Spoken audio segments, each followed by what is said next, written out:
There's a story I like to tell about the 3 words that changed my life. They happened during a conversation with Bryan de Lottinville, our guest on today's episode. Bryan is the founder of Benevity, and at the time that this story took place, he was also the CEO. Bryan has since stepped aside from that position, but more on that in just a second.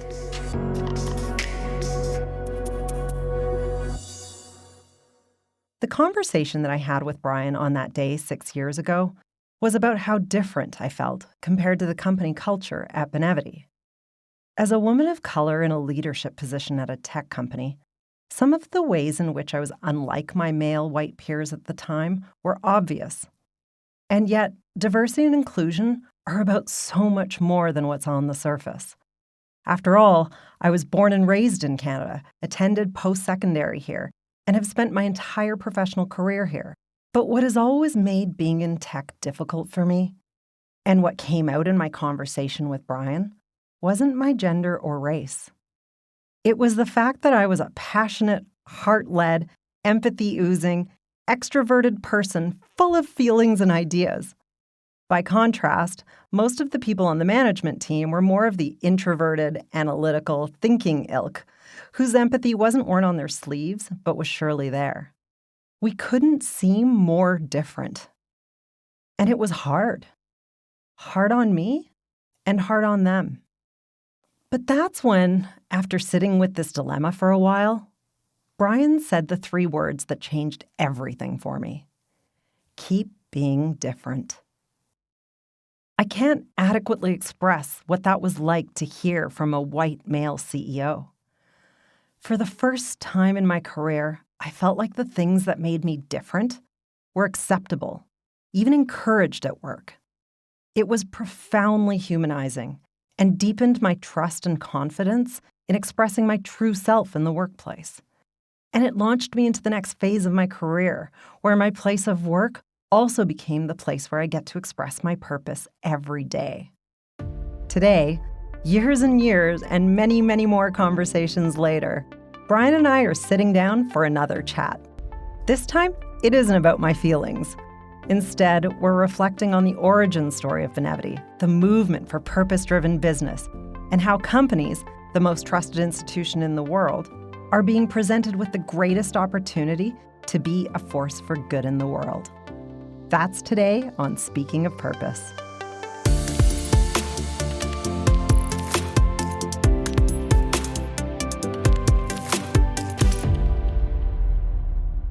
Before we move on, let's close the loop on Bryan's role at Benevity.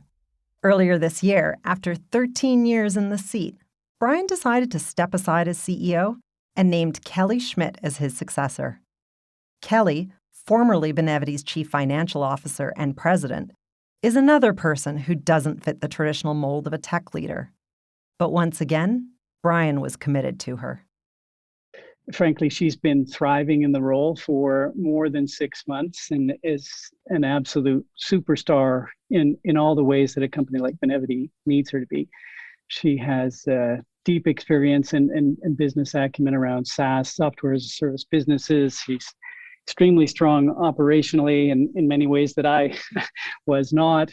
A great mentor and really authentic manager and leader of people, and is as passionate about our social mission as she is about our for-profit pursuits. So in short, wildly more qualified than me to take the company where it needs to go. So why I chose her was the easy part. And you perhaps know better than I about the disproportionate representation of white males in leadership positions. And fortunately, this is a podcast, so people can't see my stale white maleness, but it is a fact. And it's also a fact that to enable Benevity to grow and invest in its software and people over the years, we've enjoyed the support of a number of investors, most notably some large private equity firms. So they and their institutional investors typically plunk, billions of dollars into businesses all over the world and quite sensibly want a say in the decisions around operations and governance. So the challenge is the well-known circular one. If one does a search and seeks comfort around experience, the been there, done that, and conventional CEO credentials, you invariably have an easier time finding and being comfortable with older white males who have sat in the seat before and led companies and their investors to successful outcomes. So that is who most of the search firms will source and who make for the easiest hiring decisions. As institutional investors embrace the concepts around ESG in more than lip service ways, and diversity and inclusion, belonging continue to be moving in the directions that they are, this will continue to change. But the reality is, for most companies that are hiring diverse candidates as CEOs and other senior leadership positions, the majority will be first timers in the seat. And their boards and investors need to make an effort to avoid defaulting to the tried and true. So, like many things corporations and people have to do these days, changing the status quo mindset takes a bit of courage. When HG Capital purchased the majority of the company in January, Kelly was presented as my succession plan, and they have embraced it and her completely from the get-go. And one of the reasons we chose them as our partner was a perception that their support of stakeholder capitalism and ESG, the social mission of Benevity, was part of the DNA of the firm, and it has been borne out in all of our dealings with them. It obviously helps that she's doing an awesome job, but I knew that she would. HG has told me that it has been one of the most successful CEO transitions they've ever been involved with. Our people love Kelly and the world-class management team that we've assembled. And while it should not be as noteworthy, perhaps, as it is, 75% of our exec team are women. And having been raised by a single mom, I'm quietly proud of that. After handing the reins to Kelly, Bryan became Benevity's executive chairperson. In his new role, he's continuing to bring his pioneering vision to the social impact space, ensuring that Benevity continues to constructively disrupt the status quo, so we can achieve our moonshot to be a part of the larger movement of business as a force for good. But let's start today by going back to the very beginning. I asked Bryan about the inspiration that led to the beginning of Benevity. People ask me this question frequently. In many ways, my journey represents the vast majority of people that are discovering sort of the power and opportunity and perhaps even the imperative of pursuing a more purpose-driven life. I don't come from much. I was, as I mentioned, raised by a single mom, and we were poor enough and I was decent enough at school that I got some grants and subsidies and was able to go to business school and then on to law school. And I've been really fortunate in my professional career and grateful to live in a country where education could be such an emancipator, and had always wanted to pay some of that forward in some fashion. And despite some of the polarization and binary thinking that's prevalent today, I truly believe that most people want to leave the world better than they found it, as trite as that may sound, and I'm no different. So I remember a conversation with my then 5-year-old daughter being something of a catalyst for me actually taking some action in pursuit of that goal. I had just prepared my signature tortellini and carrots dish for her, and she was chomping away and looked up and asked in this angelic, chirpy little voice, "Daddy, what is it you do?" And I think it was for some kind of kindergarten project she was doing at school, but the simplicity of the question and my unease at the answer was telling, and perhaps in hindsight a bit transformative. I had been a corporate finance lawyer at a big Bay Street law firm, but had left and taken senior operational roles at a couple of growth stage companies. Both had resulted in successful exits, as they say in the biz. So the first thing that popped into my head as an answer was, I fix up companies and sell them for as much as I can, honey. I didn't say that and gave her a more sanitized answer that I think included being sort of a lawyer. But the conversation with my little darling catalyzed the next phase of my career and eventually resulted in the founding of Benevity. Inspiration can come from the most unsuspecting and the cutest places. For Bryan, it struck at the dinner table with his daughter. But the spark from that conversation shone a light on an idea that Bryan had been thinking about for quite some time. In his previous life as a lawyer and an operational executive, Bryan couldn't shake the feeling that he had more to give the world. In his post-legal career, Bryan was drawn to disruptive companies that approached old problems with new, innovative solutions. One such company was in the social impact space, tying spending to charitable giving. While the company didn't pan out, it exposed Bryan to statistics around giving and philanthropy that altered his worldview and led to the idea that is Benevity. This was 2007 or so, and at the time there was 300 billion of charitable donations being made in North America, and less than 5% of those were being done online. A ton of technological lag relative to online banking, online trading, online everything. I imagined how much money was being chewed up in manual processing that could be going to the social issues that people were investing in. More notably, though, of that then 300 billion, which is now more like 450 billion, less than 5% of that amount was coming from corporations. And that number had been relatively flat for a couple of decades, despite the evolution of CSR, shared value, triple bottom line reporting, et cetera. My thesis was that most companies were pursuing a handout mentality around these things rather than an investment opportunity mindset. And that if we could better integrate business impact and social impact, companies would invest more and drive more and better social outcomes. Easy peasy.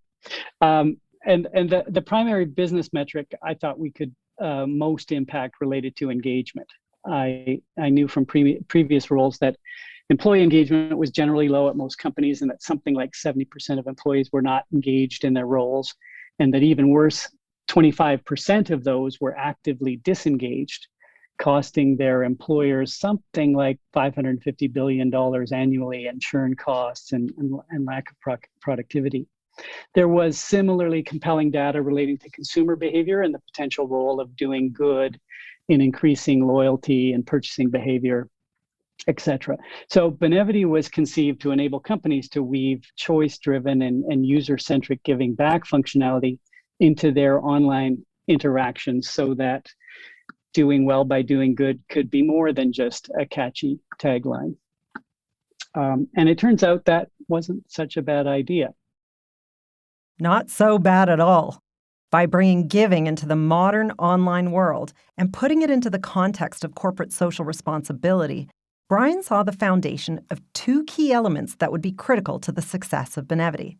First, it would democratize giving by making it easier and more accessible to everyone instead of just the people at the top or those in power.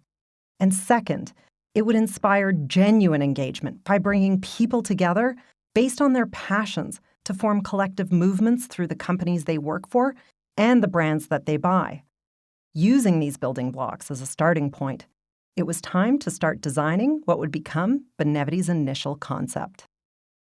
So there were three key drivers for the formation of the front-end conception of the Benevity platform. First, I'd had a bit of lived experience that led to a desire to disrupt how companies and industry players were approaching these things.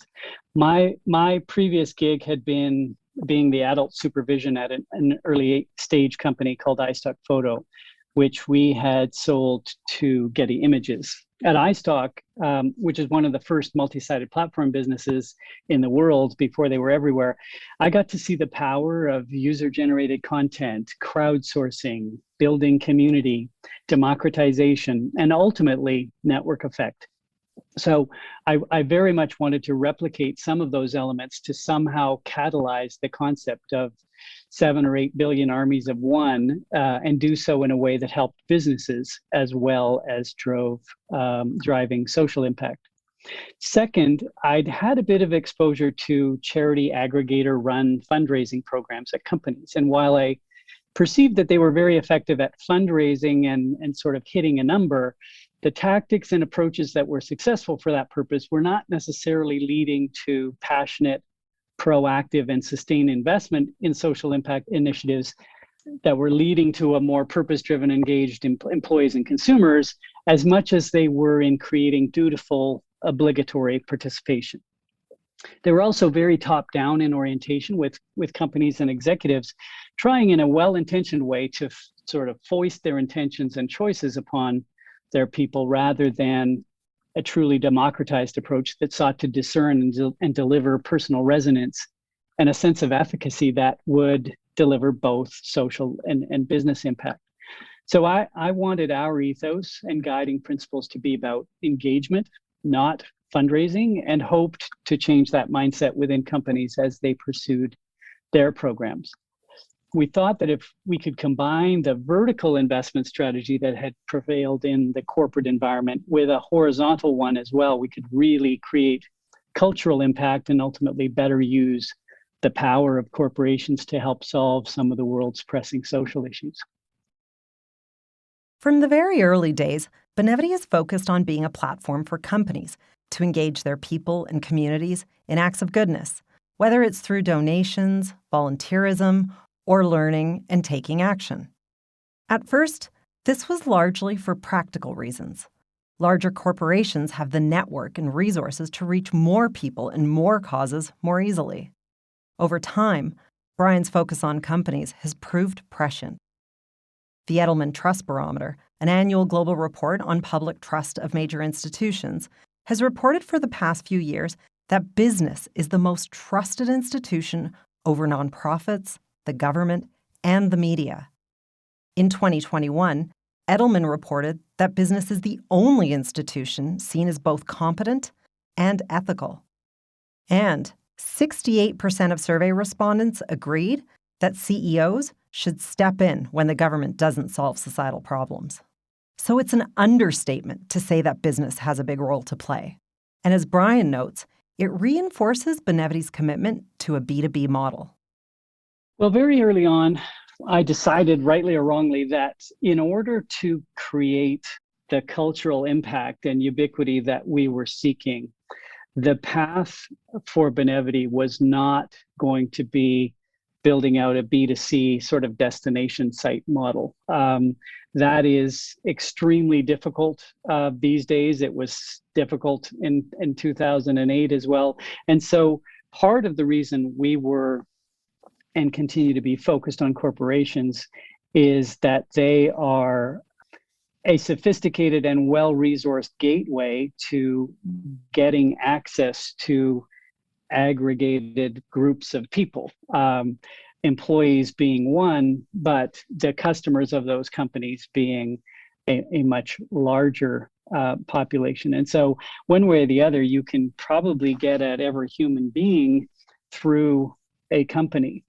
And so our focus has always been on trying to enable them to engage their employees and increasingly their customers around social impact initiatives in ways that are active and authentic and in a more than lip service or advertising based model.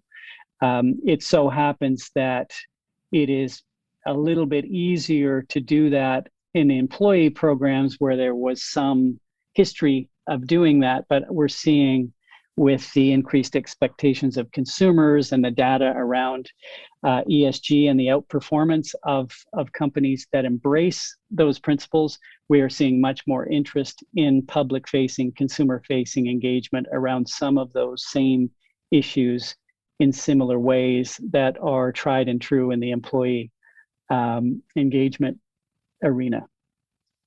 At the same time, companies are realizing that they are, if you look at the survey data from Edelman now, this will be the third or fourth year perhaps where people's employer was their most trusted institution. And that creates both an opportunity and an imperative for companies to deliver on those expectations, be a source of trusted information, and help their people with the increasingly integrated notion of their personal and professional lives having purpose. Business is clearly seen as the beacon of hope and the key to societal trust and progress. But are there any risks in this model? Certainly, no one institution can do it alone. But as Bryan says, there may be more risk in businesses sitting on the sidelines? Well, that's an interesting question. I mean, as I get older, I try to sort of turn that frown around and really look at the cup being half full. And so I think there are more risks in companies not pursuing these initiatives and recognizing their role as trusted driver than there are risks in them doing so. For one thing, the biggest risk currently that they have is not doing it, because they will be behind their more progressive peers in terms of attracting, retaining, and engaging millennials and Generation Z employees, who will be the vast bulk of the workforce before too long, if they are not already. Secondly, the data that's being accumulated on the performance of companies who have generally invested in things relating to ESG, corporate purpose, employee engagement, and consumer engagement around social impact initiatives are wildly outperforming companies that any risk of them being the most trusted driver. At the same time, one of the risks is that companies will pursue what has historically been their default, which is kind of a top-down advertising-based model around these things, as opposed to an authentic, democratized, user-centric perspective. And it's an and, not an or. Companies can be both strategic about their own sense of purpose, but also seek to connect with values and principles and sense of purpose of their customers and employees in an inclusive way. As the role of business in serving the planet and people has grown alongside governments and nonprofits, a new corporate designation was established: Certified B Corporations, or B Corps. The idea of a B Corp is to formally recognize businesses who uphold the highest standards of social and environmental performance, transparency, and accountability in the balance of purpose and profit. Only a couple of years after Benevity launched, we became one of the early adopters of the B Corp designation in 2011. It was a statement of Bryan's vision that Benevity should be a leader in driving corporate purpose, but also that all companies should aspire to the goals, if not necessarily the official recognition, of being a B Corp. Years later, Bryan still sees value in becoming a B Corp, but has conflicting feelings about the designation overall. B Corps is an interesting one for me. People often ask what I think about B Corps, whether they should become a B Corp. I'm hopeful that the designation will disappear at some point in the not terribly distant future, because I think all companies should basically be B Corps, which is pursuing hybrid goals of profit and purpose and having equal sort of resonance for those pursuits. And we're seeing progress in that regard as corporate purpose evolves. At the time, part of the choice to be a B Corp was some of my perceptions, at least, about what the nonprofit sector struggled with. I hoped to try and address through a slightly different structure. And so on the one hand, I think there is a prevalence or that the nonprofit sector suffers a little bit from the well-intentioned but misguided notion that if the work is somehow noble or in pursuit of social impact, it should somehow be free. People who work at nonprofits aren't necessarily expected to earn the same wage as a for-profit person. Their organizations aren't supposed to spend money on SG&A the way others do. When money is given by way of grant, it's often very focused on what it can be used for. And some of the reasons for that are good. But there is this notion that if it's a for-profit pursuit, then making investments in people and technology and some of the things that obviously the nonprofit sector needs to do as well are somehow more easily rationalized. At So some of that was part of the reason I chose the B Corp designation. We wanted to be clear that in order to pursue profit and purpose successfully, mindsets needed to change, and both of these things needed to have equal value. As Bryan says, part of that dual goal of purpose and profit comes with the recognition that there is a cost associated with giving. And, unfortunately, it perpetuates some antithetical behaviors that hold back the nonprofit sector. Another sort of myth, perhaps, that we have tried directly and indirectly to address is this notion that 100% of the funds must go to the charity, and that is at the consumer level and even at the corporate level. That is still a very popular message and a popular goal, and I sort of get it. But on the other hand, it sort of contributes to that notion that these organizations shouldn't or aren't spending money on fundraising, aren't spending money to get a dollar. I mean, I think the data shows that most charities are spending at least 25 cents to get every dollar that they receive. And so 100% of the funds are never really going to the charity. And obviously the software solutions that they use to make donations are charging transaction fees, and many of the large charity aggregators like the United Way and Global Giving and others, their revenue model is based on taking a portion of the proceeds of the donations to fund the organizations, and that is actually okay. We cannot invest in solving these complex social issues with a purely handout mentality.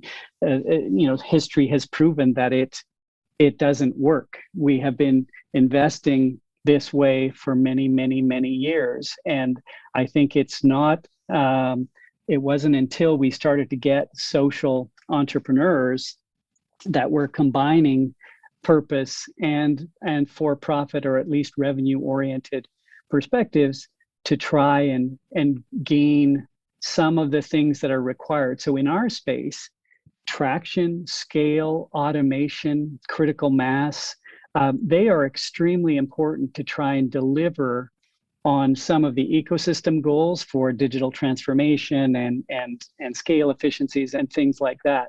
And so just as credit card platforms have grown into a very efficient ecosystem where the transaction fees that were once in double digits are now down below, for the most part, 3%.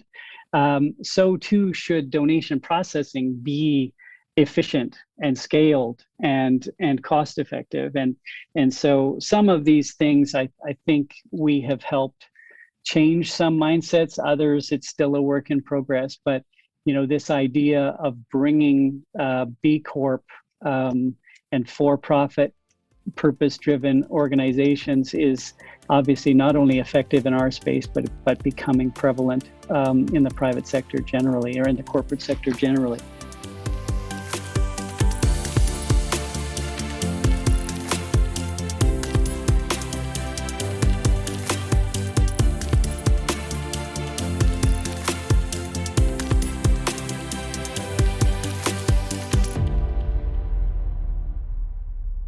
For Bryan, it was a deep human desire that led to the creation of Benevity. That we all want to leave the world a better place than we found it. Whether you're a business, a nonprofit, government, or media, goodness isn't limited to one institution or one corporate designation. It's something we can all work towards to advance society.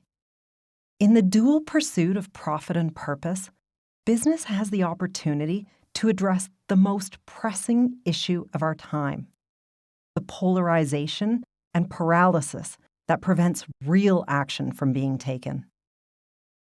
Over the past 13 years, Benevity has grown from an idea that began as a dinner-time conversation to a global company that helps drive tangible, authentic action for some of the world's most purpose-driven brands.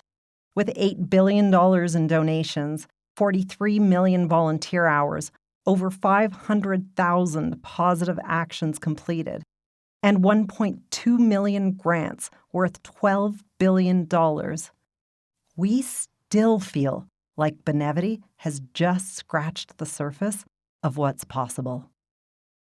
We need to be 3x, 5x, 10x the size and quality that we are right now. So we need to continue to get bigger, to get better, to be something of a hub that we can start to create the network effect that is capable of being achieved when you combine thousands of the world's best companies with tens, if not hundreds of millions of their employees and consumers, with 2 or 3 million nonprofits that are trying to help solve some of the complex social issues facing our planet. So the opportunity that flows from scale and traction and quality in this space is really significant, and we need to continue to move toward that plan.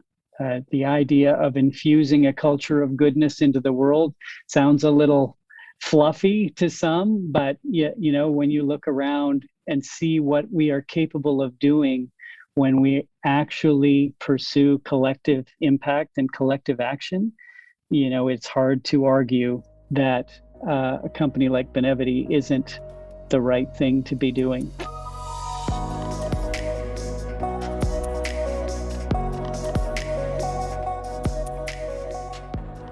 Speaking of Purpose is presented by Benevity, a technology and engagement platform that helps the world's most iconic brands bring their purpose to life, based in Calgary, Canada. Thanks for listening to today's episode. We hope it provides you with a spark of inspiration to find your purpose and your way of leaving the world better than you found it.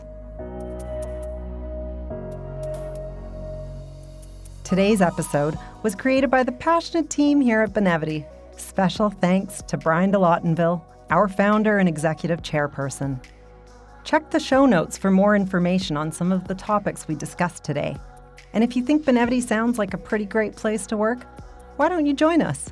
Go to benevity.com/careers to see our current job openings. This is the final episode of Season 1 of Speaking of Purpose. Thanks for joining us on this journey, and we hope you'll join us for Season 2 in just a little while. In the meantime, to listen to past episodes and get new episodes as soon as they're released, subscribe or follow Speaking of Purpose wherever you get your podcasts. If you liked today's episode, please consider sharing it. Until next time, keep being different.